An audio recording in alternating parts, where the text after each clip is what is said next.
Au milieu d'un univers absolument lisse et heureux et radieux, elle découvre l'horreur. Et elle apprend que le vaurien qui a violé sa fille régulièrement, plusieurs fois, en lui disant mais t'aimeras ça, détends-toi, tu vas voir, tout le monde aime ça, pourquoi t'aimes pas ça, gna gna, tu vas voir. Il avait déjà violé son petit frère à lui, pas le petit frère à elle n'avait pas de petit frère à elle. Et quand elle s'est insurgée contre ce qu'elle venait de découvrir, on lui a dit mais enfin tu sais bien que les enfants sont sexuels dès la naissance. Bonjour à tous, merci de nous retrouver pour cette émission avec Marion Sigaud que j'ai le plaisir de recevoir aujourd'hui. On va parler un petit peu de l'Ancien Régime, de l'histoire de France, mais aussi de ses passerelles avec l'histoire contemporaine, de l'hypersexualisation des enfants, la sexualité des enfants, ses dérives, en passant par le rapport Kinsey et les standards pour l'éducation de l'OMS. On va tout vous dire, tout vous décortiquer. Mais avant cela, je vous invite à nous soutenir. Nexus est l'un des derniers médias indépendants et sans publicité disponibles en kiosque et sur nexus.fr. C'est grâce à nos lecteurs que nous pouvons continuer de vous produire une information libre et indépendante et de vous amener des invités en accès libre comme Marion Sigaud, voilà, sur notre chaîne YouTube et sur nos réseaux sociaux. Marion Sigaud, bonjour. Bonjour, merci de m'avoir invité. Avec plaisir, ça fait un moment que je voulais te recevoir à Nexus pour parler de ton travail, un petit peu de ton parcours, comprendre un petit peu comment tu es passé de tes travaux sur l'Ancien Régime, travaux de recherche. Donc tu es historienne et écrivain, voilà, je ne ferai pas la faute, et tu as quand même redéfini un peu ce qu'était l'Ancien Régime. On voit qu'il y avait de la désinformation, même dans ce qu'on a appris nous à l'école, voilà, par rapport à la royauté, par rapport aussi aux mœurs à l'époque, etc. Bon, on abordera ça rapidement parce que ton dernier ouvrage s'appelle Sexologie et mensonges en auto-édition. Donc tu parles de Judith Reisman, donc son combat par rapport aux travaux de notre cher Kinsey. Voilà, c'est un combat de dénonciation de Kinsey et de ses dérives. Voilà. Et en me replongeant donc dans ces travaux de Kinsey, j'ai découvert qu'il y avait surtout deux rapports, ces deux fameux rapports qui concernent les hommes et les femmes. Donc Sexual Behavior in the Human Male, voilà, 1948, et Sexual Behavior in the Human Female, 1953. Voilà.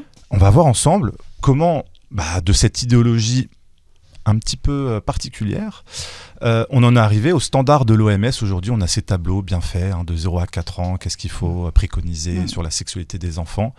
Et en fait, ça date pas de Kinsey, ça date pas d'hier. Mais je voudrais répondre déjà sur Kinsey. C'est bien d'avoir dit c'est une idéologie, parce que lui, Kinsey, a prétendu que c'était de la science, alors que c'était effectivement de l'idéologie et pas de la science. Non. Ça aurait été de la science s'il avait dit nous observons, nous constatons et nous relatons. Ce qui n'est pas le cas. Il a provoqué, il a menti sur les résultats et il a menti sur les conclusions.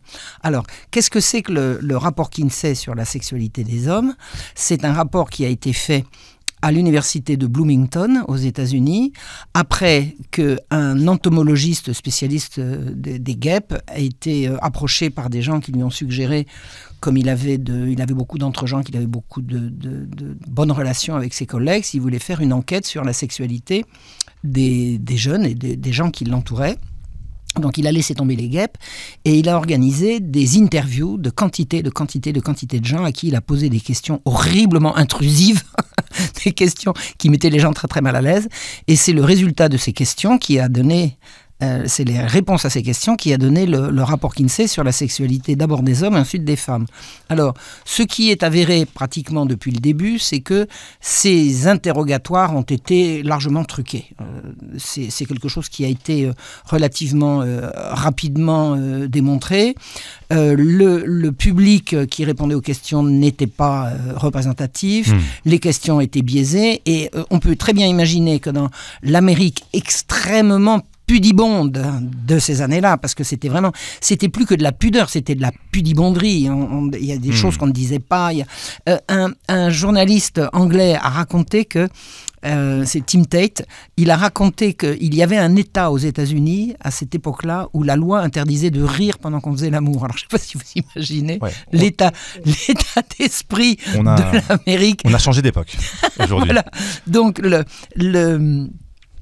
comment dire, le rapport Kinsey a été considéré assez rapidement comme quelque chose de truqué. Mais de truqué, les statistiques mauvaises, enfin... Mais surtout, au-delà de ça...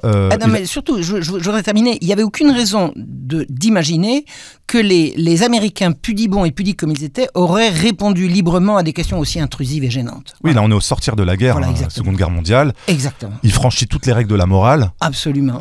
Sur des enfants. Alors non, pas sur les enfants au départ. Au départ, ce qu'on connaît du rapport Kinsey, c'est la sexualité des hommes. Alors, il a donné des résultats sur la sexualité des hommes en donnant du nombre d'hommes qui ont eu des relations homosexuelles un nombre absolument ébouriffant. J'ai dit, mais c'est pas possible. Alors, qu'est-ce qu'il est allé interviewer comme homme pendant la guerre pour savoir quelle était leur attitude vis-à-vis de l'homosexualité? La plupart des hommes en âge de procréer étaient sur le front, ils étaient en Europe, ils n'étaient pas là. Donc, il est allé interviewer quoi? Il est allé interviewer des délinquants sexuels dans des prisons. Alors, la sexualité des hommes dans les prisons, on va quand même pas prendre ça comme modèle, on a bien compris.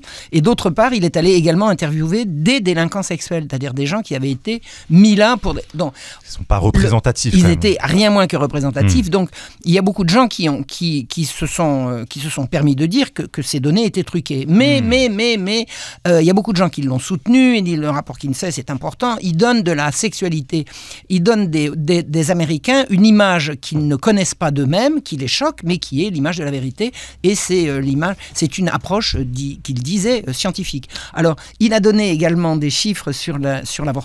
L'avortement, c'était quelque chose de très vilain et de tout à fait interdit et de tout à fait poursuivi. Il dit, mais vous plaisantez, le nombre de femmes qui ont avorté, mais vous n'imaginez pas, il y en a tant sur 100, je ne connais pas la statistique par cœur. Il est allé interviewer qui? Des prostituées. C'est bon,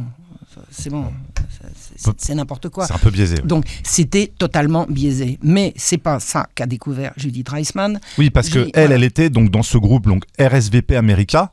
Apparemment Judith Reisman et la Family Research Council qui se sont battus contre cette promotion. Non, à l'origine, elle n'a rien à voir avec ça. À l'origine, elle est une mère de famille radieuse, heureuse, 4 enfants, un beau mari, elle a un métier idéal, elle crée des chansons pour la télévision. C'est-à-dire qu'elle chante, elle a une voix de flûte, elle avait une voix magnifique, Judith. Elle créait des chansons pour la télévision, elle avait du succès, elle pouvait travailler de chez elle, donc elle pouvait s'occuper de son mari qu'elle adorait, de ses enfants qui était sa passion, et gagner bien sa vie en faisant ce qu'elle aimait. Tout marchait bien, jusqu'au jour où elle découvre que sa fille s'est fait violer. Sa fille de 11 ans s'est fait violer par qui? Par un gamin de 13. C'est-à-dire qu'au milieu d'un univers absolument lisse et heureux et radieux, elle découvre l'horreur. Et elle apprend que le vaurien qui a violé sa fille régulièrement, plusieurs fois, en disant mais t'aimeras ça, détends-toi, tu vas voir, tout le monde aime ça, pourquoi t'aimes pas ça, gna tu vas voir. Il avait déjà violé son petit frère à lui, pas le petit frère à elle n'avait pas de petit frère à elle.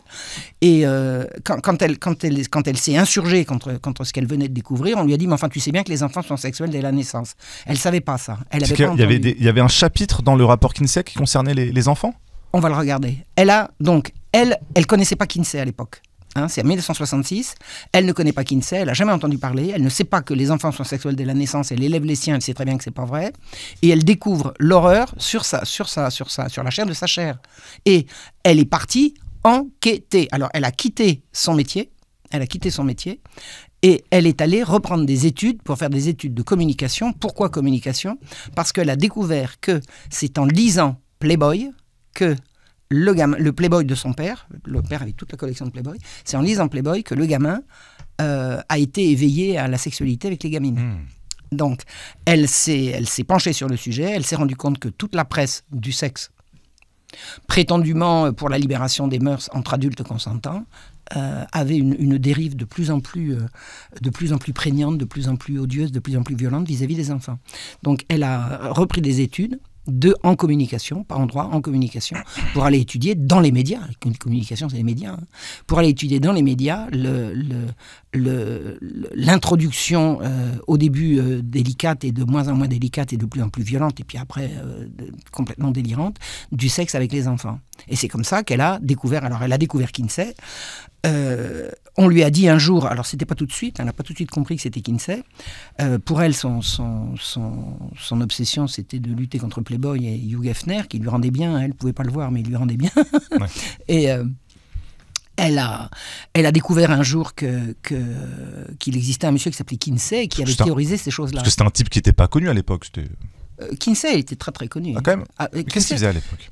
Kinsey, son rapport a été promu sur la planète entière. Non, mais avant de faire ces travaux-là de recherche. Non, il s'occupait de guêpes. Voilà, c'était quelqu'un de lambda. C'était quand même un chercheur à l'université qui... Alors, qui finance ses recherches sur la sexualisation? Rockefeller. D'accord. Donc dans cette université, on est venu le chercher et on lui a dit de faire un truc sur la sexualité des humains. Et le but, alors il existe un mouvement qui est dont on peut trouver la genèse aux États-Unis, parce qu'on peut remonter en Allemagne dans les années 30, mais restons aux États-Unis dans les années 20, enfin dans l'Allemagne, avant les années 30, l'Allemagne de la fin du 19e siècle et ensuite dans les années 30. Mais les années 20 en Allemagne, aux États-Unis, vous avez une certaine Margaret Sanger qui dit qu'il faut arrêter de laisser les pauvres se reproduire comme des lapins. Il faut limiter la reproduction des pauvres. Elle avait une obsession, c'était que les Noirs faisaient trop d'enfants. Elle disait mais il faut absolument empêcher les nègres de se reproduire. Donc, elle a inventé un truc qui s'appelle Planned Parenthood, qui est devenu le planning familial. C'est-à-dire qu'à l'origine, le planning familial est une organisation qui veut limiter la... Eugéniste, quoi. Totalement. Eugéniste. Et ils veulent non seulement limiter la population mondiale, mais ils veulent la réduire drastiquement et ils veulent surtout interdire aux pauvres de se reproduire. Donc ils ont mis tout un système sur pied et Kinsey, donc, qui arrive 20 ans après, il fait partie du plan. Changer la morale sexuelle, ça fait partie du plan. C'est-à-dire que le but de cette révolution sexuelle en cours, c'est de séparer le sexe de la reproduction. C'est de faire du sexe une activité qui a un but en soi, c'est le plaisir, alors que c'est totalement aberrant. Je veux dire, le plaisir est un moyen absolument indispensable, c'est un moyen absolument... Oui, mais de le réduire à ça... Mais c'est pas le réduire à ça. Le plaisir n'est pas le but de la sexualité. Le but... On a un sexe mâle et femelle pour faire... la reproduction. La reproduction de la vie. Le but de la sexualité, c'est la vie. Or, le détournement de la sexualité, de la vie vers le plaisir immédiat, c'est la sexualité va de plus en plus vers la mort et la souffrance. C'est une donnée. Regardez, ce que donne le porno aujourd'hui, c'est de plus en plus violent, mortifère, atroce et abominable. C'est sûr que si ça devait aboutir à l'épanouissement, on le remarquerait tout de suite dans la société. Ça se serait vu. Ça se serait vu. Donc, ce qu'a découvert Judith Reisman, quand elle a découvert, quelqu'un lui a dit « Madame, il vous manque quelque chose, allez étudier Kinsey ». Une fois qu'elle a compris ce qui se passait chez Playboy et consorts, il y avait Playboy, Hustler et Penthouse, les trois magazines, qu'elle a beaucoup étudiés. Et elle s'est rendue compte que ces magazines-là, au milieu de photos en papier glacé de super belles filles nues, il y a les petites filles, les petits garçons, il y a les trucs graveleux et de plus en plus vraiment la promotion du sexe avec les enfants. Donc c'est ce qu'elle a voulu dénoncer. Et alors elle a découvert le fameux tableau 34 en lisant le rapport Kinsey. Et qu'est-ce qu'elle a découvert? On peut le voir, le tableau 34. On va l'afficher à l'écran. Le tableau 34, elle s'est rendue compte que personne n'avait relevé ce qu'il y avait sur ce tableau.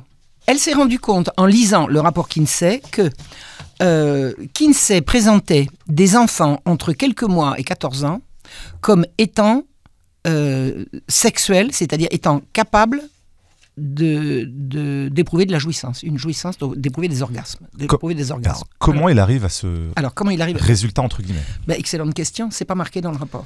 C'est pas marqué dans le rapport. Dans le rapport, il est dit que ces enfants hurlent, crient, essayent de s'enfuir, font des crises d'épilepsie, et il appelle ça jouir, déjà. Alors, excusez-moi, mais c'est marqué en toutes lettres, paraît-il. Ils hurlent, donc ils jouissent. Ils pleurent, donc ils jouissent. Ils essayent de fuir, donc ils jouissent. C'est vraiment le pervers. Mais alors, ça c'est une première chose, mais... Et dans le tableau, il y a quoi? Quelques mois, le gosse, à quelques mois, il a eu 24 orgasmes en 24 heures. Et là, j'ai dit, 24 orgasmes en 24 heures. Il a dormi entre quelle heure et quelle heure, le gosse? Qui sont ses enfants? C'est qui leurs parents? Qu'est-ce que c'est que cette histoire ? Mais en plus de ça, vous leur avez fait quoi à ces gosses pour qu'ils jouissent ? Alors, et elle se rend compte que il n'y a aucune remise en cause. Dans le rapport, il n'y a aucune remise en cause. On dit, voilà les symptômes que nous appelons orgasme, et voilà le tableau, c'est-à-dire, regardez ces enfants qui ont 1, 10, 15, 20 orgasmes en 24 heures. Qu'est-ce que c'est que cette histoire ? Qu'est-ce que c'est que cette histoire ? Et elle a tout lu sur Kinsey. Elle a lu tout ce qui était disponible. Elle n'a pas vu d'interrogation là-dessus. Elle a dit, mais enfin, les gens l'ont lu, le rapport. Il a été vendu à des centaines de milliers d'exemplaires et à des millions au niveau de la planète. Personne n'a relevé ça. Alors, qu'est-ce qu'elle fait ? Elle écrit au directeur de l'Institut Kinsey. Kinsey était mort, elle écrit, c'était en 1980. Elle écrit au directeur de l'Institut Kinsey. Je m'appelle Madame Judith Reisman, j'ai un doctorat en communication, je prépare un travail sûr. Est-ce que vous pouvez m'expliquer ? Alors j'ai devant moi, à la page temps, le fameux tableau. Comment avez-vous obtenu ces orgasmes ? Réponse, par des techniques orales et manuelles. Ben, ils les ont violés, ils les ont masturbés, ils les ont torturés, ils les ont sodomisés, puis ils appellent ça jouir, et puis ils s'en vantent, et puis tout le monde leur prend. Et ils appellent ça de la science, surtout. Et ils appellent ça de la science. Mais attendez, tous les programmes de sexualisation des enfants sont fondés là-dessus. Ça n'a jamais été. Parce que j'allais dire, comment on arrive de ça à ça, voilà, je vous le. Eh ben c'est ça. Je vous le montre, ça c'est ça. C'est les fameux, voilà, c'est le nouveau standard avec les fameux tableaux, on en avait parlé. Alors les standards, c'est de 0 à 4 ans, il faut apprendre les parties du corps de l'enfant, de 0 à 4 ans, qu'on peut prendre du plaisir, voilà, différentes parties. Du plaisir à se tirer sur le zizi, etc. Le plaisir et la satisfaction liée au toucher de son propre corps, la masturbation enfantine précoce. La découverte de son propre corps et de ses parties génitales, le fait que le plaisir lié au contact physique est un aspect normal de la vie de chacun, et la tendresse et le contact physique comme une expression de l'amour, donc ils vont mettre l'expression de l'amour sous couvert de ces contacts-là, et de l'affection. Ça, c'est de 0 à 4 ans. Voilà, ça, c'est les standards de l'OMS. Qui est-ce qui nous vend ça ? L'Organisation mondiale de la santé. Au titre d'une invention absolument monstrueuse qui s'appelle la santé sexuelle. J'ai bien joui, je suis en bonne santé. Non, mais attendez. Et la prévention contre les dérives, parce qu'ils disent que c'est pour la sécurité des enfants. La sécurité des enfants, c'est-à-dire qu'on va traumatiser les enfants pour leur sécurité. Voilà. Alors, on comprend mieux avec l'origine de ce rapport comment on arrive à ce fil rouge. Alors, ce qui est intéressant de voir dans le travail de Judith Reisman, c'est qu'elle a découvert ça et qu'on l'a fait taire. On l'a fait taire. Alors, qu'est-ce qui s'est passé ? Elle était divorcée, sa fille aînée, celle qui avait été violée, était morte. Elle a quitté les États-Unis où elle travaillait pour suivre ses 3 filles. Elle a eu 4 filles, il lui en restait 3. C'était une famille juive américaine qui était partie vivre en Israël. Donc, elle a pu son mari, elle a pu sa fille aînée, elle s'inscrit à l'université de Haïfa pour faire de la recherche, toujours sur le même sujet.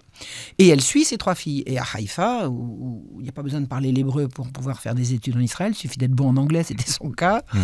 Et c'est là qu'elle écrit à l'Institut Kinsey et qu'elle apprend que on a torturé, masturbé, et enfin bon, c'était clair et net. Et il y avait cette année-là, en 1981, un congrès international, un congrès mondial de sexologie à Jérusalem. La même année, en 1981, le 6e congrès de sexologie, congrès mondial de sexologie. Et tous les sexologues français y étaient. Tous les sexologues français y étaient. Ça, elle me l'a dit parce qu'elle les a vus, elle s'en souvient, et il est impensable qu'il n'y ait pas été, parce que la sexologie française, ça battait son plein dans ces années-là. Docteur Torgman, le Pierre Simon, là, tous ces gens-là, ils y étaient. D'accord ? Bon. Et elle se rend à ce congrès, où elle est conviée, puisqu'elle a fait une étude là-dessus. Elle présente le tableau au congrès. C'était juin 1981. Elle présente le tableau. Elle dit « Qu'est-ce que vous voyez là ?»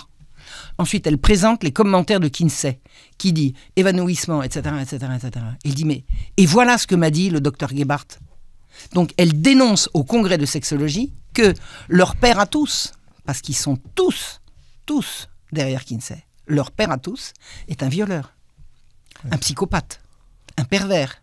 Et elle dit « La responsabilité des scientifiques est de ne pas contribuer à ces crimes. » Mais justement, j'ai demandé comment ça se fait que cette personne a été validée par ses pairs au lieu d'être bannie avec un tel rapport. En plus, il le met noir sur blanc, évanouissement, etc. Ça saute aux yeux. Mais c'est lui qui a créé la discipline par derrière. Ils se sont tous mis derrière lui. Judith Reisman, ce jour-là, à la tribune, elle montre les tableaux, elle montre la prose de Kinsey lui-même qui dit évanouissement, etc. Elle montre la lettre du docteur Gebhardt qui lui dit technique orale et manuelle. Et on la chasse. On la chasse du congrès.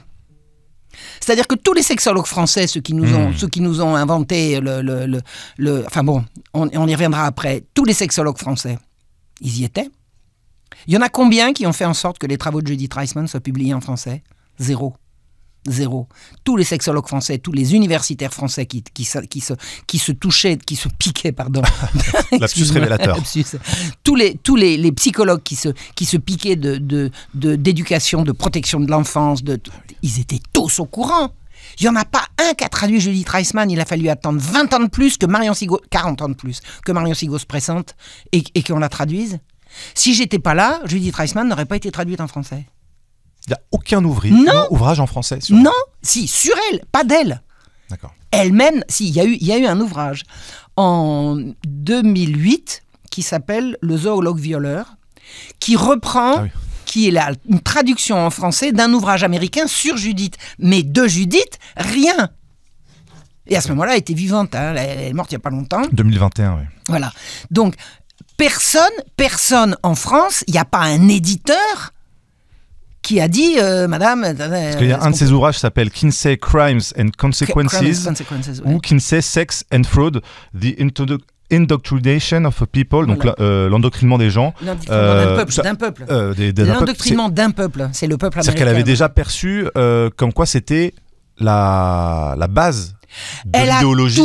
Elle a tout compris. Elle a compris la monstruosité de la chose, à la fois concernant les enfants, mais concernant le sexe en général. Elle a écrit un bouquin absolument énorme qui s'appelle effectivement Kinsey Sex and Fraud et qui est devenu après, il est devenu en français l'imposture de la révolution sexuelle que j'ai fait, c'est pas moi qui l'ai traduit. Hein. Alors Wikipédia qui raconte que des conneries, il raconte également que j'ai traduit. Non, c'est pas moi qui l'ai traduit. D'un monsieur qui s'est présenté pour le traduire gratuitement pour défendre la cause.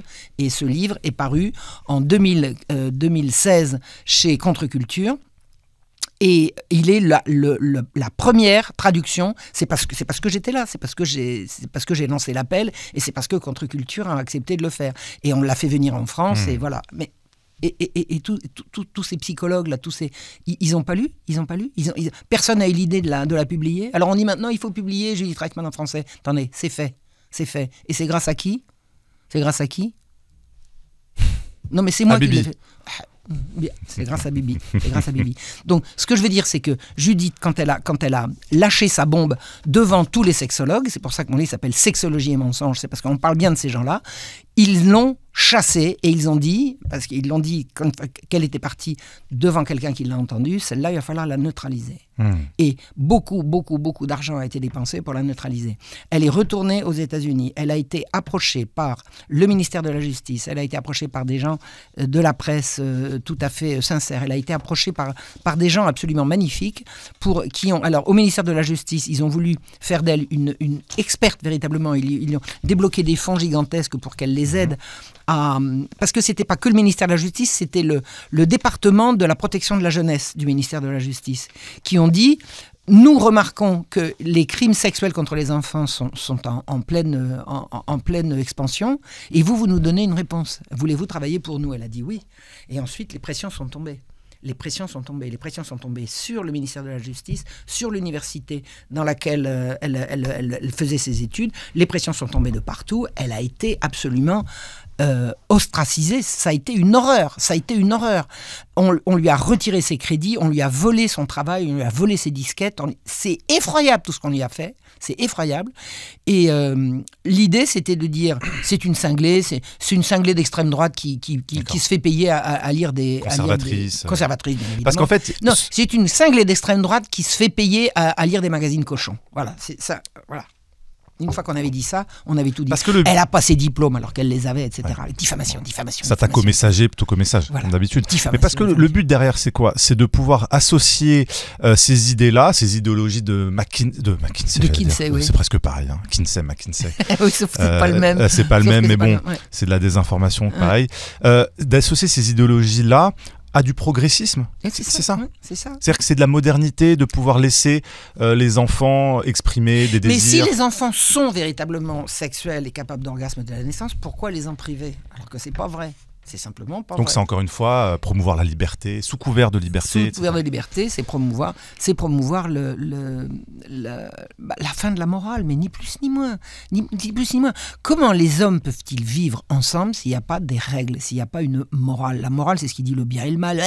T'es moraliste. Bah oui, alors je suis moraliste et alors.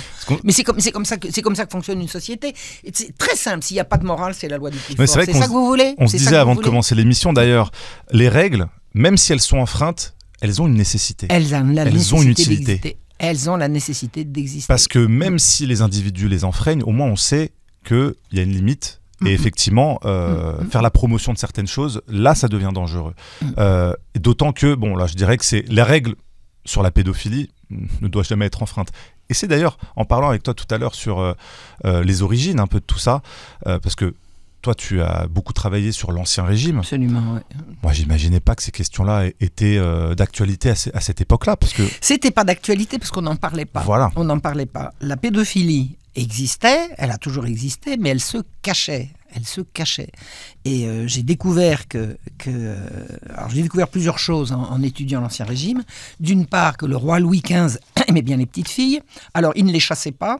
C'était pas un pervers qui faisait chasser des gamines, mais c'était un faible dont l'odieuse maîtresse, du jour où elle n'a plus pu officier parce qu'il l'avait infectée, a décidé de se faire remplacer par des petites qui n'auraient pas d'ascendance sur elle. C'est-à-dire, elle s'est imaginée que plus elle les prendrait jeunes, et plus elle serait bécasse, et plus elle serait bécasse, et moins il serait subjugué. Elle n'avait pas visé tellement si loin du but. Effectivement, c'était elle qui le subjuguait, mais n'empêche que les petites gamines en question, il en a bien défloré une ou deux, qu'il a rendu à la fois femme, jeune fille, femme et mère en même temps. C'est-à-dire qu'il a violé une gamine qui n'avait pas encore ses règles, elle les a eues et elle est tombée enceinte.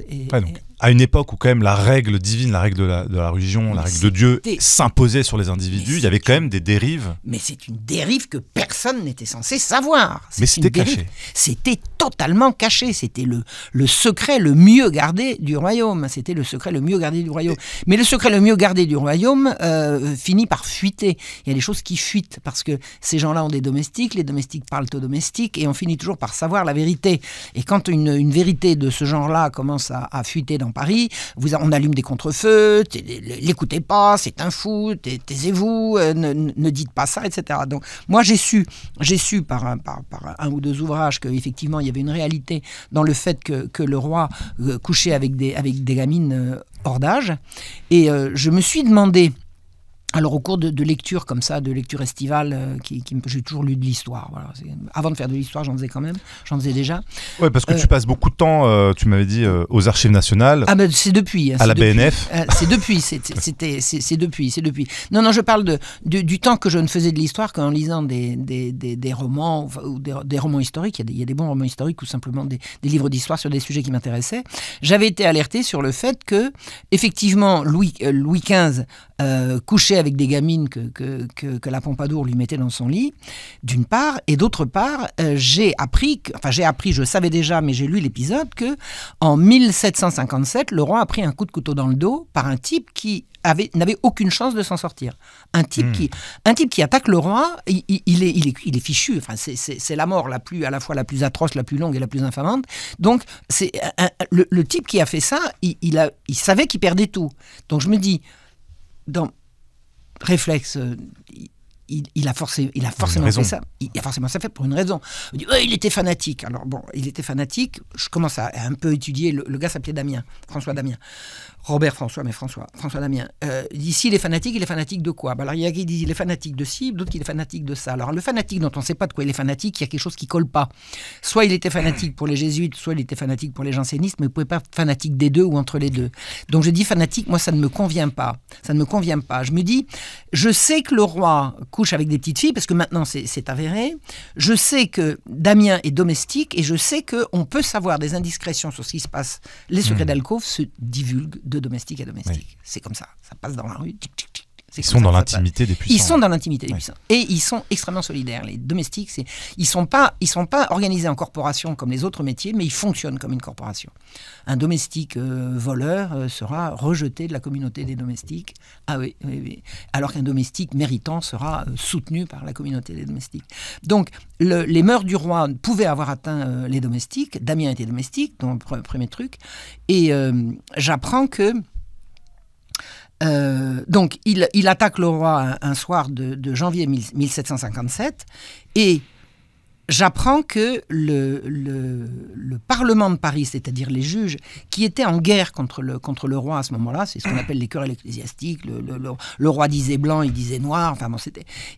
dès qu'ils savent que Damien a attaqué le roi, ils le reconnaissent sur sa simple description physique. C'est un grand bel homme, très mince, avec une belle démarche, un beau gars, avec un nez un peu fort, un beau sourire, un sourire d'ange, enfin un type, j'ai réussi, j'ai fait retracer un portrait de lui à partir d'une caricature. J'ai donné une caricature de Damien à quelqu'un en disant « Retire-moi la caricature et montre-moi voilà le beau gars que c'était. » Le beau gars que c'était. En plus de ça, il était grand et mince, enfin bon, c'était vraiment un très bel homme. Et sur description de sa personne, le Parlement de Paris, les juges se réunissent à 3h du matin. Tout le monde sur le pont, il faut demander à juger Damien, il faut demander à le juger, Or, ces gens-là font des misères au roi et viennent tous de poser leur démission, et ils demandent au roi de reprendre leur démission pour juger Damien. Et le roi leur dit, écoutez, l'attentat a eu lieu à Versailles, il y a une juridiction à Versailles, ça ne vous regarde pas. Si, on veut. Je lui dis, qu'est-ce que c'est que ça, là ? C'est quoi, là ? Il veut... Pourquoi est-ce qu'ils veulent absolument juger Damien ? Donc j'ai senti qu'il y avait une espèce d'enjeu par derrière, et je suis alors c'est là que je me suis dit qu'il se passait vraiment des choses un peu bizarres. On a mis Damien en secret immédiatement, mais un secret complètement délirant. Pourquoi faire ? Bon, on le met au secret, c'est bon, mais on met au secret sa femme, sa fille, son père, son vieux père, son frère, ses neveux, ses nièces. Cette histoire. Qu'est-ce que c'est que cet enjeu ? Qu'est-ce qu'il fallait cacher ? Qu'est-ce qu'il faut cacher ? Et je me dis, il y a un rapport avec le. Tu penses avec les mœurs avec les mœurs, le pif. Et là, c'est là que je décide d'aller aux archives. C'est la première fois. Alors, je vais pas aux archives, je vais à la Bibliothèque nationale.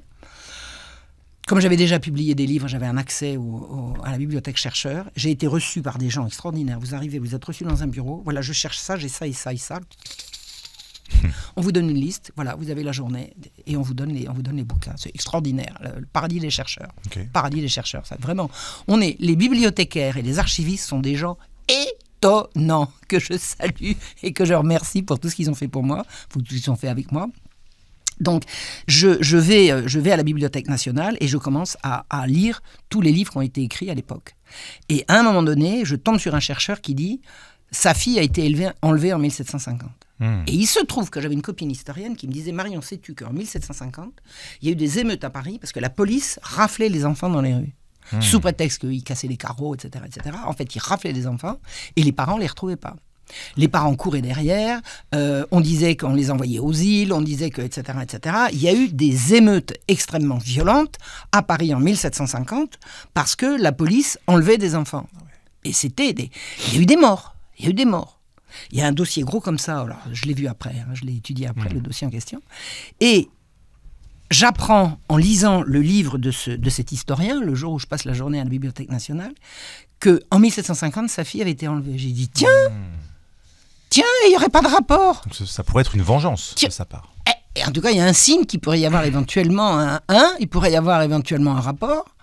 Alors je me dis, mais si sa fille a été enlevée, alors il l'a retrouvée, sa fille, mais enfin bon, les enfants ont été enlevés, puis après, bon.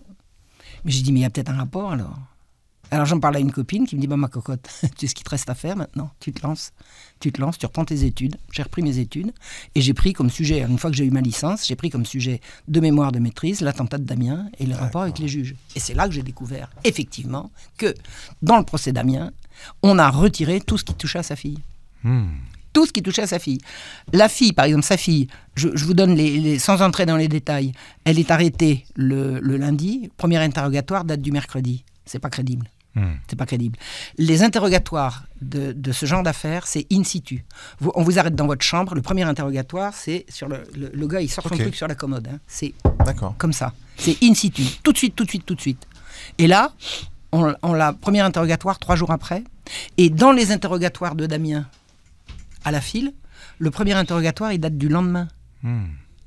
On date son premier interrogatoire, et ça, il faut aller vraiment aux archives pour le voir. On date son premier interrogatoire de jeudi, dans lequel il y a marqué à l'alinéa X, contrairement à ce qu'il nous a dit hier. Pardon ? Vous prétendez que vous venez de commencer l'interrogatoire ? Donc, déjà, manipulation. Ils ont tout bidonné. Le procès Damien est entièrement bidonné. Entièrement. Et j'y suis allé à la loupe. J'y suis allé. Alors, j'ai photographié mon petit appareil photo, là, les débuts du numérique. Là. J'ai photographié tout. Et je comparais ceci et cela. J'ai dit, mais ils trichent. Ils n'ont pas arrêté de tricher. Et ils ont caché quoi ? Ils ont caché qu'en 1750, sa fille avait été enlevée et que Damien, hors de lui, avait participé à une des émeutes de 1750. Je suis allé regarder les émeutes de 1750 et c'est là que j'ai commencé véritablement à comprendre qu'il y avait des enjeux dans les enlèvements d'enfants et que, surtout, ce que j'ai découvert, c'est que les enfants qui étaient enlevés pour des prétextes de police, alors que derrière, il y avait l'affaire de l'hôpital général. Enfin, je peux pas tout dire, je peux pas tout résumer. Parce que tu as écrit un ouvrage aussi sur l'affaire de l'hôpital. Sur l'affaire de l'hôpital général. Les enfants qui étaient enlevés étaient mis dans une institution qui s'appelait l'hôpital général, qui était l'institution où on mettait les pauvres et les enfants abandonnés. C'est-à-dire que l'hôpital général, c'était au siècle précédent, c'était au siècle de Louis XIV, l'hôpital général avait été créé pour venir à bout de la mendicité agressive. Tous ces mendiants qui vous agitent leur moignon, ils ont qu'à aller travailler, allez hop, on crée l'hôpital général, on met tous les pauvres dedans. Aux grandes dames du bon monsieur Vincent qui disait les pauvres, on est là pour les aider à ne plus être pauvres et à aller mieux et pas pour les punir. L'hôpital général, c'est une espèce de camp de concentration, c'était à coups de fouet, à coups de misère, avec les femmes d'un côté, les hommes de l'autre, les enfants dans un troisième lieu. Enfin, les petits garçons dans un troisième lieu, parce que les femmes et les filles étaient au même endroit. C'est une espèce d'institution absolument atroce, inhumaine, odieuse, mais abominable, qui fonctionnait en roue libre, c'est-à-dire sans aucun contrôle extérieur. Les magistrats du Parlement de Paris étaient les administrateurs de l'hôpital général. Même le roi n'arrivait pas à savoir ce qui s'y passait. Même le roi n'y arrivait pas. L'archevêque de Paris, je ne vous raconte pas. Hors de question. L'Église était exclue C'était une espèce de chasse gardée anticléricale, très anticléricale. Bigote et anticléricale, ça s'appelle janséniste. D'accord. Janséniste. C'est-à-dire extrêmement bigot, faites ce que je dis et faites pas ce que je fais. C'est-à-dire que ce sont des partouzeurs, ils ont tous leur maîtresse au pluriel à l'hôpital général, mais dans toute la journée, c'est prêchant la contrition, l'attrition, la vie est une vallée de larmes, et des hypocrites et des noceurs. Donc les enfants finissaient dans cette institution-là. Absolument. Et les enfants enlevés ont été mis dans cette institution-là. Alors qu'est-ce que j'ai fait, moi ? Je voulais étudier le truc. Une fois que j'avais bien étudié le dossier d'Amiens, je suis allé étudier le dossier des registres d'entrée et sortie de l'institution. Et j'ai vu que des milliers d'enfants entraient et ressortaient pour l'inconnu sans leurs parents. Et j'ai mis à jour un énorme réseau pédocriminel, avec toutes les preuves que les orgies, le machin, la sodomie de groupe et tout le tralala. Enfin bon, j'ai mis à jour ça. Alors ça a fait un flop médiatique extraordinaire. J'ai pas eu un entrefilé dans la presse, bien évidemment. Comme de bien entendu, j'ai un libraire, Gérard Collard, qui m'a soutenu. Alors lui, il a été extraordinaire. Il a dit, c'est le meilleur bouquin de l'année. Il est arrivé un jour en disant qu'il fallait absolument lire ça. Mais c'est comme libraire, c'est pas comme journaliste. C'est comme libraire qu'il a... Un salut à Gérard Collard. Je ne l'ai jamais rencontré, mais il a vraiment fait beaucoup pour faire connaître la Marche rouge. Donc en fait, j'ai mis à jour quoi ? Que le procès de Damien, c'est un père indigné qui a donné une leçon vraiment indigne. Alors, pourquoi a-t-il risqué une telle mort ? Il avait volé son maître, donc il était perdu, fichu pour fichu. Voilà. Bon. Parce qu'il a dû mal finir après. Il a eu la mise à mort la plus abominable de l'histoire. La plus abominable, la plus longue, la plus atroce. Torture, supplice absolument abominable. Que les gens... Alors, il y a une espèce de philosophe, je vais retenir le mot que je voulais dire, une espèce de philosophe qui s'appelait Michel Foucault, qui prétend que le supplice de Damien, c'était une grande fête. C'est une grande fête où on était obligé de tenir le public éloigné avec des baïonnettes, pour pas pour qu'ils manifestent leur enthousiasme, d'accord ? Et ils avaient besoin de soufre, de poids et de trucs absolument atroces pour le brûler, il n'y a pas un seul épicier de tout le quartier qui a voulu en fournir. Donc il a été soutenu quand même. Absolument. Et toutes les portes arrière de toutes les maisons qui étaient autour de la place de Grève avaient été verrouillées et la police avait les clés pour empêcher que si quelqu'un venait achever, parce que faire acte de commisération pour Damien, c'était le tuer. C'était pour lui éviter le supplice. Donc faire en sorte que personne ne puisse le tuer, continuer de torturer. Il y a des gens qui étaient aux fenêtres et pour voir et qui se sont cassés la gueule sous les applaudissements de la foule qui leur a dit tant pis pour eux. Tant pis pour eux. C'est-à-dire que c'était pas du tout une fête. Les gens étaient là parce qu'ils n'avaient pas vraiment le choix et ils grondaient. Et messieurs du Parlement, les juges, étaient sur les marches de l'hôtel de ville. Ils ont rien loupé, ils n'en ont pas loupé une miette et ils ont refusé à différentes reprises qu'on l'achève. Ils n'ont pas voulu qu'on l'achève, ça a duré 2h15. Et le bourreau s'est fait porter pâle, il n'a pas voulu. Un deuxième bourreau s'est fait porter pâle, il n'a pas voulu. Il y en a un, on a retrouvé ivre-mort sous l'échafaud. Ils ont été obligés de payer grassement des valets à le faire parce que personne ne voulait faire une atrocité pareille. Voilà. Et ils étaient contents, ils avaient vengé le roi, alors qu'en fait le roi, il passait leur temps à le bafouer. Et moi, ce que je comprends de cette mise à mort absolument atroce, c'est, à bon entendeur, salut. C'est un exemple pour les autres. Vous mêlez pas de ça, Et je sais que Damien, il avait compris pour le roi. Il avait compris comment. Damien avait été valet du frère de la marquise de Pompadour. Et c'est lui qui fournissait les gamines. Et le frère de la marquise de Pompadour, qui s'appelait le marquis de Marigny, c'était un parvenu, donc il était méprisant avec ses domestiques, ce que les gens bien n'étaient jamais. Les gens bien étaient respectueux de leurs domestiques. Lui, il prenait son domestique comme une potiche, et il racontait à table tout ce qu'il avait fait dans la journée. D'accord. Et quand Damien a été arrêté dans les couloirs du palais de Versailles, la simple description, c'était pareil que pour le Parlement, la simple description de sa personne faisait qu'on le reconnaissait tout de suite. Et le marquis de Marigny s'est mis à crier partout « L'écoutez pas, c'est un fou, l'écoutez pas, c'est un fou, l'écoutez pas, c'est un fou ». Donc en fait, il avait compris ce vaste réseau pédocriminel et ça a commencé aussi avec cette grande événement de 1750 où la police raflait les enfants. Alors la police raflait les enfants. Savoir exactement pourquoi elle raflait les enfants, il y avait également un trafic en direction Alors il y avait un trafic évident en direction des colonies. Ouais. Évident, mais il y avait également un trafic en direction de la Méditerranée. Et la Méditerranée, on n'a pas de colonie de l'autre côté. C'est-à-dire trafic d'esclaves, les esclavagistes turcs là, qui faisaient... Ouais. Il y avait de la pépette à se faire à leur vendre. C'est comme ça, hein. C'est comme ça. Trafic d'esclaves. Donc le trafic de chair humaine existait, il était évident qu'on ne pouvait pas le dire, on ne pouvait pas en parler. Et le supplice de Damien me semble être l'avertissement à quiconque voudrait se mêler de ça.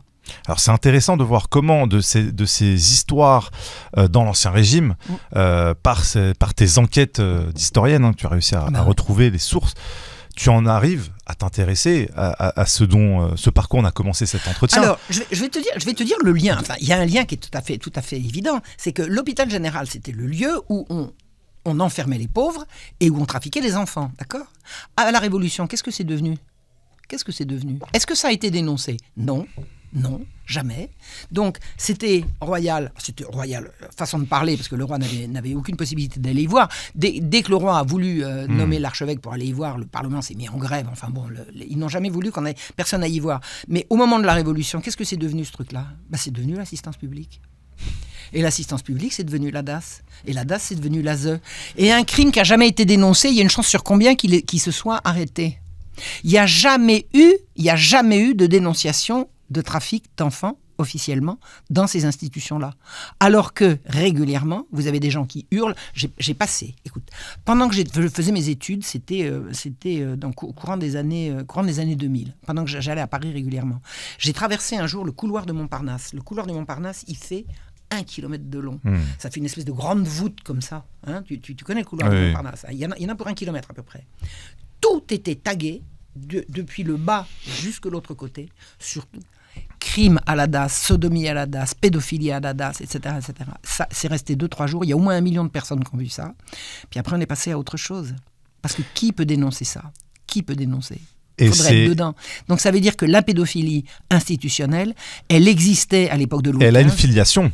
Parce que moi je découvre à l'instant avec toi. Mais bien sûr qu'il y a une filiation. Donc de l'hôpital général jusqu'à l'assistance publique, jusqu'à la DAS, en l'ASE. Arrivant à l'ASE, l'aide sociale à l'enfance. D'ailleurs, on avait dénoncé à Nexus les placements abusifs, les dérives dans certains foyers. Où les placements abusifs en 1750, 51, 52, 53, je t'en donne tant que tu veux. Dans mon livre La Marche Rouge, j'ai des noms. J'ai les noms. Rien n'a changé. Non, rien. Vous avez une femme qui est malheureuse, qui est miséreuse, elle demande de l'aide pour élever son enfant, ben on lui pique. On lui prend. Mais on vous le rendra, d'accord, et quand elle vient pour le rendre, ah ben non, vous aviez qu'à pas. Mais je veux mon enfant. Ben non, vous aviez qu'à pas. On raflait les enfants aux pauvres. C'est ce qu'on appelle la dérive aujourd'hui, ça n'est que la partie visible maintenant de ce qui se fait depuis des siècles. Et avant, moi j'ai commencé ma recherche à 1652. Pourquoi ? Parce que 1652, c'est la Fronde, c'est la guerre civile en France, et c'est là que les magistrats mettre la dernière main à ce qui va être l'hôpital général, qui va naître en 1656. Donc, moi, je peux considérer que ma recherche, elle commence véritablement là. Mais enfin, j'ai quand même regardé un petit peu ce qui se passait avant. Les gens qui arrivaient en disant « mais confiez-nous vos enfants, on s'en occupe », ça existait. Et alors, il y a un truc très intéressant que je ne savais pas du tout, parce que moi, j'ai beaucoup évolué dans un milieu très, très anticlérical. Vous dites, c'est les curés qui violaient les enfants. Pardon ? C'est pour les violer qu'on les a retirés aux curés. C'est-à-dire que aussi longtemps qu'il y avait vous êtes orphelin dans un village, qu'est-ce qui se passe ? Vous n'avez plus de papa, vous n'avez plus de maman, en admettant que vous perdiez les deux à la fois. Vous avez un oncle, vous avez une tante, vous avez un grand-père, une grand-mère, vous avez une communauté qui s'en occupe. Bon, et s'il y a besoin de secours, vous avez un curé qui va pouvoir trouver, aller demander. Bon. Mais à partir du moment où vous avez une institution qui dit les pauvres on s'en occupe, on vous les prend. Il n'y a plus aucune surveillance. C'est ça, l'ancêtre du truc, c'est l'institution qui va dire la famille, foutez-nous la paix, les pères sont des violeurs, c'est bien connu, et les mères, elles sont toutes abusives, etc. Laissez-nous, on s'en occupe. Et on s'en occupe pour en faire quoi ? La destruction de l'enfance, elle passe par le retrait des enfants de leur famille. Et ça date depuis... moi, les textes, j'ai trouvé des textes datant des années 1600, du XVIIe siècle, sans me tromper, disant la gueuserie se reproduit de père en fils, il faut les séparer. S'il y a des gueux, c'est parce qu'il y a des parents gueux et que les parents gueux font des enfants gueux. Et au lieu d'aider les gueux à plus être des gueux, on leur arrache leurs enfants. Et les enfants, on leur arrache leurs enfants, ils vont où ? Les enfants, ils ne sont pas perdus pour tout le monde. Ils ne sont pas perdus pour tout le monde. C'est évident que les pédophiles, ils se servent. Ils ont des réservoirs. Mais ils ont des réservoirs. Le nombre de gens, j'ai 2000 noms, prénoms, matricules, date d'entrée, date de sortie et date de disparition. J'en ai 2000 sur 10 ans, sur un seul établissement. L'institution a duré 150 ans. Des établissements, il y en avait partout. Il y en avait partout, il y en avait dans toutes les villes de France. À cette époque où on a mis les projecteurs sur Bétarame, ce qui se passe, etc., dans ces établissements catholiques, ce serait assez curieux d'aller mettre les projecteurs sur ces institutions françaises. Alors, exactement. Donc, pour faire court, où est-ce qu'il y a des pédophiles ? Là où il y a des enfants. Bon. Alors, vous êtes pédophile, vous allez vous arranger pour les rassembler. Donc, c'est le principe de l'hôpital général, le principe de l'orphelinat. Pourquoi y aurait-il des orphelinats ? Pourquoi mettrait-on les enfants dans les orphelinats ? Pourquoi est-ce qu'on ne les mettrait pas chez le grand-père, chez la grand-mère, chez les voisins, pour qu'ils restent dans son environnement ? Dès que le gosse a des difficultés, on l'arrache à son milieu naturel pour le... Mais c'est atroce, c'est vraiment atroce. Et ça commence à se dire... Mais vous avez des institutions qui vont se mêler de faire des orphelinats, de faire des placements, de faire des foyers, etc., etc. Puis après, les pédophiles, ils n'ont plus qu'à se servir. Ils n'ont plus qu'à se servir. Aussi longtemps que le secours aux pauvres a été affaire de proximité, ça ne pouvait pas se faire. Ça ne pouvait pas se faire. Et le trafic d'enfants va avec la façon qu'a l'État, enfin l'autorité supérieure, de dire « poussez-vous, on s'en occupe ». Alors, la façon de culpabiliser les familles, c'est de dire que tous les pères sont des machos, que toutes les mères sont des mères indignes, que voilà, et puis que ça va se passer mieux si on enlève les enfants. Moi, je pense que moi, j'ai eu un père indigne, avec le recul, vraiment, avec le recul, si c'était à refaire, et si j'avais la main pour changer quelque chose, j'aurais dit aidez-le. Il est fou allié, mais il souffre comme un damné. C'est pour ça qu'il m'emmerde. C'est pour ça qu'il me martyrise. Il me martyrise parce qu'il a besoin d'aide. Si c'était à refaire, c'est ça que je ferais. Et à l'époque, moi, on m'a convoqué un jour au lycée. J'avais les jambes lacérées. Hein. J'avais déjà reçu des coups de fouet. Ah oui. J'ai couvert. J'ai dit, c'est de ma faute. Gna, gna, gna, gna. Et j'ai eu raison. Pourquoi ? Parce que je serais devenu quoi ? On m'aurait retiré de ma famille. Je serais allé dans un foyer. Je serais devenu pute. C'est vrai qu'il y a beaucoup, malheureusement, de prostitution de gens qui sortent de la DAS ou de l'ASE. Mais c'est la porte ouverte à la prostitution des jeunes. Je serais devenu quoi ? Si j'avais dénoncé mon père ? Plus la culpabilité, toute ma vie. Ou dans le meilleur des cas, moi j'aurais sombré, puis lui, on aurait dit, le pauvre, sa fille est une salope, donc ça n'aurait servi à rien. Après, il y a aussi des gens qui ont besoin aussi, c'est bien de libérer la parole. Dans certaines familles, il y a des enfants... Mais libérer la parole auprès de gens fiables. Ça, c'est vrai. Libérer la parole auprès de gens fiables. C'est pour finir dans des endroits pires, c'est pas mieux. Exactement. Et auprès de gens fiables, les gens fiables doivent opérer sous la surveillance du voisinage. Oui. Sous la surveillance du voisinage, du reste de la famille et du voisinage. C'est ce qui se faisait dans l'ancien temps, c'est ce qui se faisait dans les villages. Dans les villages, un père abusif, ça peut pas exister. Ça existe une fois, pas deux. Parce que les gens regardent. C'est vrai que dans les grandes villes, malheureusement, il y a moins contrôle. Il n'y a pas le contrôle du voisinage. C'est pour ça que la société à reconstruire sera une société où les malheurs de la famille, c'est une chose qui existe, mais seront réglés avec sous la surveillance de la population. Sous la surveillance de la population. Et c'est ça qui... Je suis persuadé que des fous dingues comme mon père peuvent être secourus et remis dans le droit chemin. Et moi, de toutes mes années de souffrance atroce, je n'ai rien désiré d'autre qu'il aille bien. Qu'il aille bien, qu'il arrête. Mais il n'en était pas capable. Donc ça a été vraiment l'enfer. Pour moi, ça a été l'enfer. C'est vraiment l'enfer. Ma jeunesse, ça a été l'enfer. Je ne regrette pas de ne pas l'avoir dénoncé. Je suis persuadé que j'ai bien fait. Et plus j'étudie ce qu'on fait aux familles éclatées comme ça, plus je sais que j'ai eu raison. Et je me dis, bravo ma vieille. À entendre les témoignages que tu nous partages, et maintenant avec ceux qu'on entend dans les foyers de l'ASE, ça fait froid dans le dos. Ça fait froid dans le dos. Ouais. Et on voit effectivement que ce sont des viviers pour pas mal de réseaux. Mais bien sûr. Et on comprend mieux comment tu t'es dirigé vers...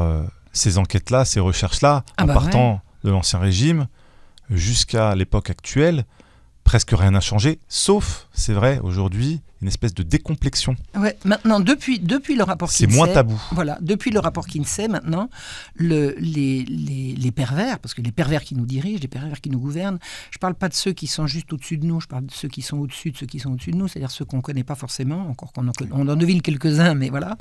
Leur but, c'est notre destruction, c'est la destruction de la famille, leur but, c'est de tuer l'amour, c'est de tuer tout ce qui est beau. Il y a une idéologie de mort qui s'abat sur notre époque. C'est une idéologie de mort, c'est une idéologie qui va avec l'eugénisme, on voit maintenant, c'est vrai.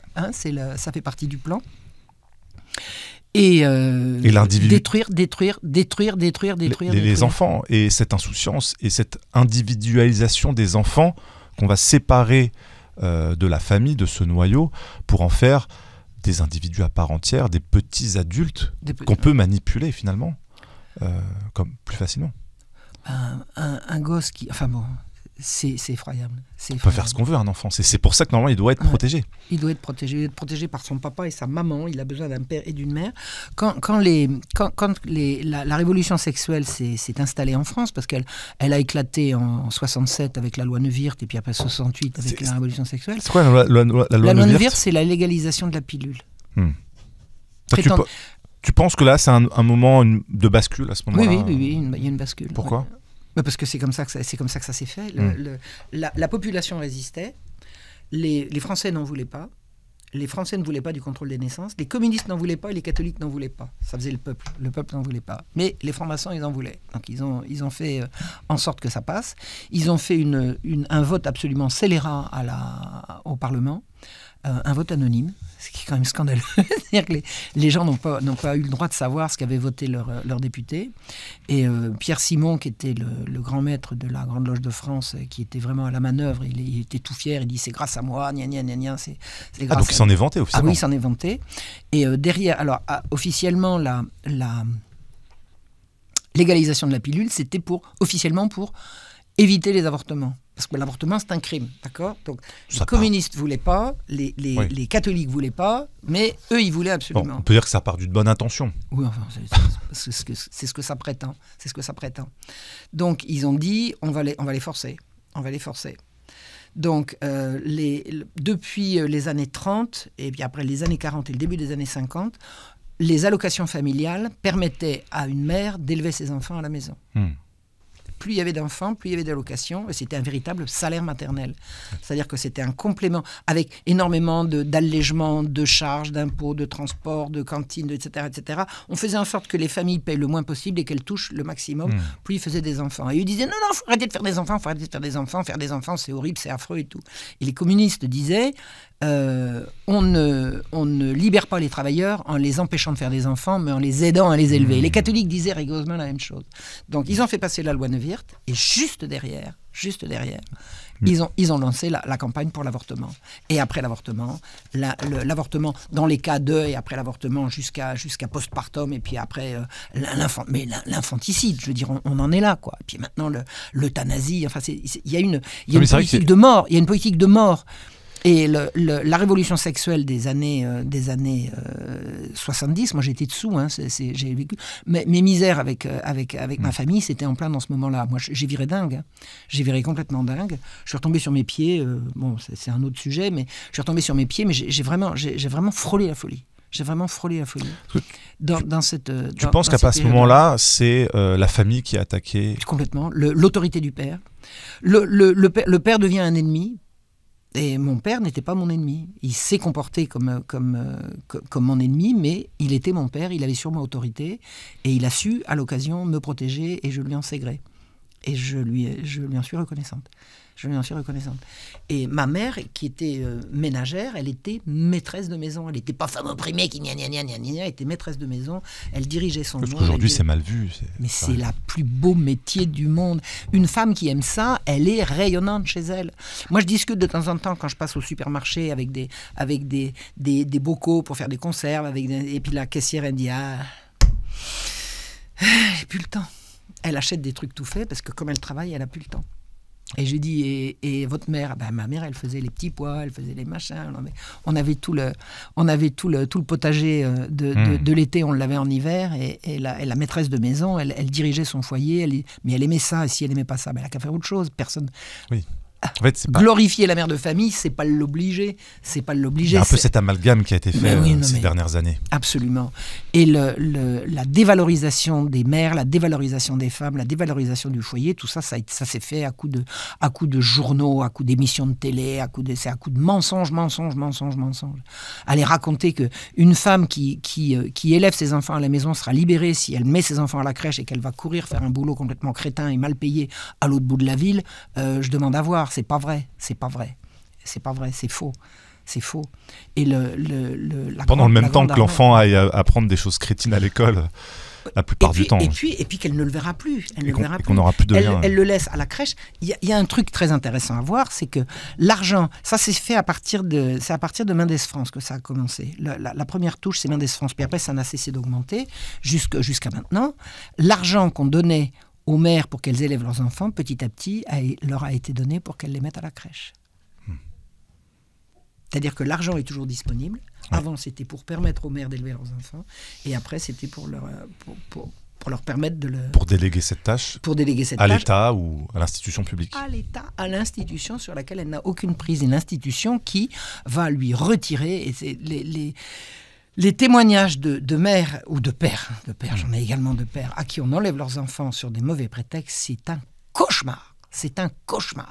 C'est une horreur qui est en train d'être mise à jour et je peux pas dire que je me réjouis, mais si, je suis obligé de me réjouir que ça vienne là. C'est insoutenable à entendre, mais enfin ça se sait. Comme quoi, par exemple, Des témoignages comme quoi? Oh bah des témoignages comme ces femmes que j'ai vues, les mamans louves à qui on arrache leurs enfants à la maison.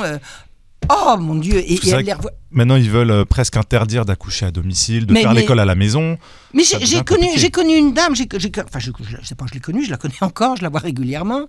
Quand elle a accouché, elle avait un rendez-vous avec elle avait un rendez-vous chez un ostéopathe, enfin pour un soin, et elle dit je vais à mon rendez-vous, elle prend son bébé, elle lui dit le bébé vous le laissez là, elle dit pardon? Bah, le bébé vous le laissez là, elle dit mais à quel titre? Enfin, les services, l'hôpital où elle venait d'accoucher, ils ont appelé la sécurité sociale et elle a commencé à recevoir un coup de fil. Qu'est-ce que vous voulez? C'est un enlèvement. Mais c'est mon gosse, je ne l'enlève pas, c'est le mien. Il voulait qu'elle reste 2 jours, 3 jours et que si elle sortait, elle décide une décharge. Elle a appelé son mari qui est arrivé. Oh, là, vous jouez à quoi là? Oh. Ils ont eu de la chance que les gendarmes... Ils ont eu peur pendant 48 heures que les gendarmes viennent rechercher le gosse. D'ailleurs, il y a eu récemment sur les réseaux sociaux un couple qui avait témoigné on leur avait enlevé leurs enfants pendant 3 semaines parce que la femme avait accouché chez elle. Ça a fait grand bruit il y a quelques années. C'était un couple catholique, je me souviens de ça. Et ils lui ont enlevé parce que ils n'étaient pas allés à l'hôpital le lendemain de l'accouchement à domicile pour faire les contrôles sur le bébé. Exactement. Ils sont venus prendre son bébé et la petite de 3-4 ans pendant 3 semaines. Bravo. Eh bien, c'est ça qui se passe. Ça, vous regardez le fonctionnement de l'hôpital général il y a 3 siècles, c'était pareil. C'est le même fonctionnement. Et c'est un fonctionnement de quoi? Ce sont des notables. Ce sont des gens qui fonctionnent en circuit fermé, qui s'affranchissent de la morale commune. La morale commune, c'est pour les gueux. Nous, on a une autre morale. On fait ça en loge, on fait ça en petit comité, on a nos propres trucs, et nous on a besoin d'enfants, on a besoin de réseaux, on a besoin de filles qui aiment bien se faire torturer, elles aiment pas ça, c'est pas grave, elles font semblant de pas aimer ça, nous on sait qu'elles aiment, etc., etc. Moi je suis d'un patelin où il y a une affaire absolument atroce qui a existé, qui s'appelle l'affaire des disparus de Lyon.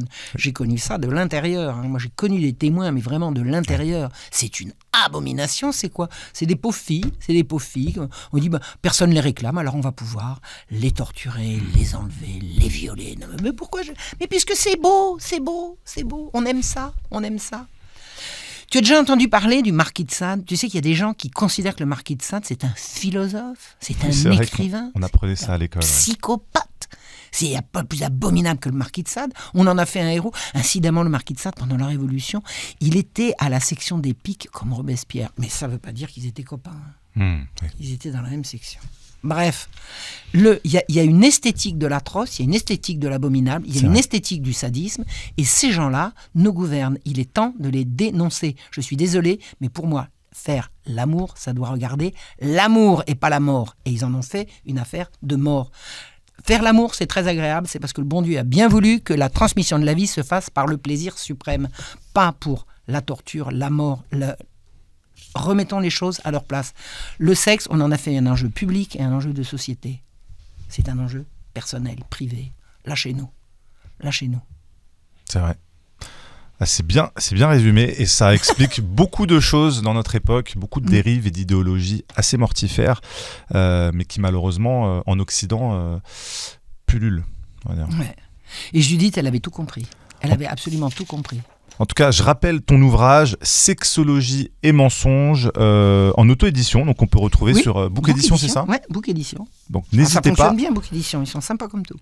Au moins, tu es indépendante comme ça. Voilà, exactement. Ça c'est bien. Je rends compte à moi et à moi-même. Exactement. Et on aime promouvoir les idées d'indépendance et d'autonomie à Nexus. Merci. Parce que c'est très important de pas d'avoir le moins d'intermédiaires possible. Donc voilà, je vous invite vraiment à vous procurer l'ouvrage. Donc Sexologie et mensonges, le combat de Judith Reisman. On mettra la couverture au montage et on mettra les liens dans la description. En tout cas, j'ai été ravi de te recevoir. Merci Marco. Pour parler de tous ces sujets. Et j'espère à très bientôt. Je pense qu'on fera une émission sur l'Ancien Régime parce que je pense qu'il y a beaucoup de choses à expliquer sur l'origine un peu de beaucoup de choses qu'on subit dans notre époque. Là, on vient d'en faire un petit aperçu. Mais toi qui maîtrises bien je voudrais te dire quelque chose. J'ai un petit livre que j'ai publié chez Contre-Culture il y a quelques années et que je suis en train de republier chez Book Édition. Ouais. Donc là, il va sortir incessamment. La couverture est faite, il est prêt. Comment il s'appelle ? De la centralisation monarchique à la révolution bourgeoise. Eh bien, si on me demande qu'est-ce qu'il y a là-dedans, il y a tout ce que l'université m'a censuré pour que j'ai mon diplôme. Quand j'ai passé mon DEA, on m'a dit tu retires ça, vous retirez ça, vous retirez ça, vous retirez ça, vous retirez ça. Ça les embête ? À peine. À peine. De la centralisation monarchique à la révolution bourgeoise. Ça m'intéresse. Eh ben, on te recevra à l'occasion de la sortie de ton ouvrage, avec grand plaisir. Très vite. C'est noté, le rendez-vous est pris. L'université n'a pas voulu valider. Eh ben, on le fera. En tout cas, merci infiniment. Merci, et pour Marco. tous ceux qui voudraient nous soutenir, Nexus, je vous le rappelle, est un média indépendant et sans publicité. On est disponible en kiosque et sur nexus.fr. N'hésitez pas à nous retrouver. Marion Sigaud, à très bientôt. Merci Marco. Merci à tous. Merci à tous. Au revoir.